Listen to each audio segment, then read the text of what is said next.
Saudi അതിർത്തി വഴി FIFA ലോകകപ്പിന്റെ കലാശ പോരാട്ടത്തിന് സാക്ഷിയാകാൻ ആരാധകരുടെ വൻ കുത്തൊഴുക്ക് തുടരുകയാണ്.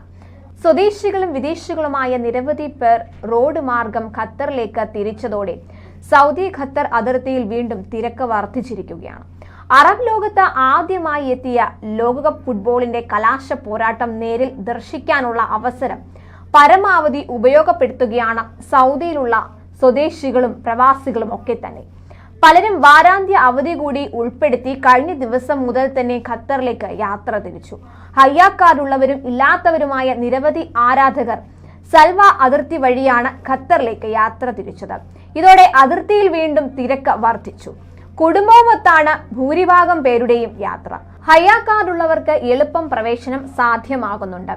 എന്നാൽ ഹയ്യ കാർഡ് ഇല്ലാത്തവരെ പ്രൊഫഷൻ അടിസ്ഥാനമാക്കിയാണ് പ്രവേശനം നൽകുന്നത്.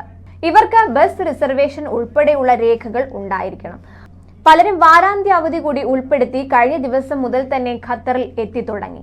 സൗദിയിൽ നിന്ന് ഖത്തറിലേക്ക് കടക്കാൻ സ്വകാര്യ വാഹനങ്ങളുമായി എത്തുന്നവർക്ക് ഖത്തറിലേക്ക് പോകാൻ മുൻകൂർ അനുമതി വാങ്ങണമെന്ന നിബന്ധന ഏർപ്പെടുത്തിയിരുന്നു. അവർക്ക് മാത്രമേ സ്വകാര്യ വാഹനത്തിൽ ഇവിടേക്ക് പോകാൻ സാധിക്കൂ. സ്വന്തം വാഹനങ്ങളിൽ ഖത്തറിലേക്ക് പോകുന്നവർ യാത്രയുടെ 12 മണിക്കൂർ മുൻപ് ഖത്തർ ആഭ്യന്തര മന്ത്രാലയത്തിന്റെ പോർട്ടൽ വഴി വാഹന പെർമിറ്റ് നേടിയിരിക്കണമെന്നതാണ് പ്രധാന നിബന്ധന.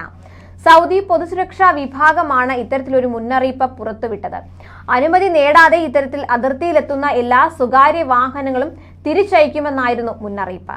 ഖത്തർ പാർക്കിംഗിൽ റിസർവേഷൻ നേടിയതുൾപ്പെടെയുള്ള എല്ലാ രേഖകളും ഇവർ ഹാജരാക്കണം.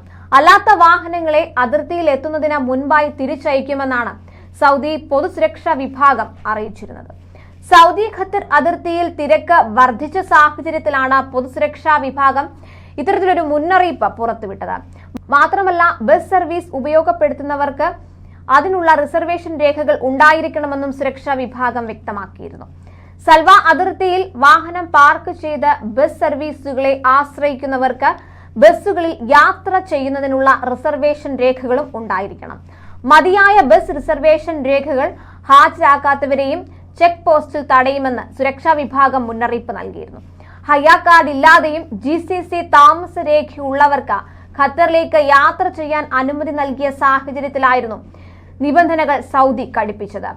ഗൾഫിലെ പൗരന്മാർക്കും താമസക്കാർക്കും ഹയ്യ കാർഡ് ഇല്ലാതെയും GCC താമസ രേഖയിലുള്ളവർക്ക് ഖത്തറിലേക്ക് യാത്ര ചെയ്യാൻ അനുമതി നൽകിയ സാഹചര്യത്തിലായിരുന്നു നിബന്ധനകൾ കർശനമാക്കിയത്. ഗൾഫിലെ പൗരന്മാർക്കും താമസക്കാർക്കും ഹയ്യ കാർഡ് ഇല്ലാതെ രാജ്യത്തേക്ക് പ്രവേശിക്കാൻ അനുമതി നൽകുമെന്ന് ഖത്തർ ആഭ്യന്തര മന്ത്രാലയം വ്യക്തമാക്കിയിരുന്നു. ലോകകപ്പ് ഫുട്ബോൾ മത്സരം സ്റ്റേഡിയങ്ങളിൽ കാണണമെങ്കിൽ ടിക്കറ്റും ഹയ്യ കാർഡും നിർബന്ധമാണെന്ന് മന്ത്രാലയം അറിയിച്ചിരുന്നു. GCC രാജ്യങ്ങളിലെ പൗരന്മാർക്കും താമസക്കാർക്കും ഹയ്യ കാർഡ് ആവശ്യമില്ലാതെ ഖത്തറിലേക്ക് പ്രവേശിക്കാൻ അനുവദിക്കുമെന്നായിരുന്നു അറിയിപ്പ്. കൂടുതൽ പ്രവാസി വാർത്തകൾക്കായി ഈ ചാനൽ സബ്സ്ക്രൈബ് ചെയ്യും.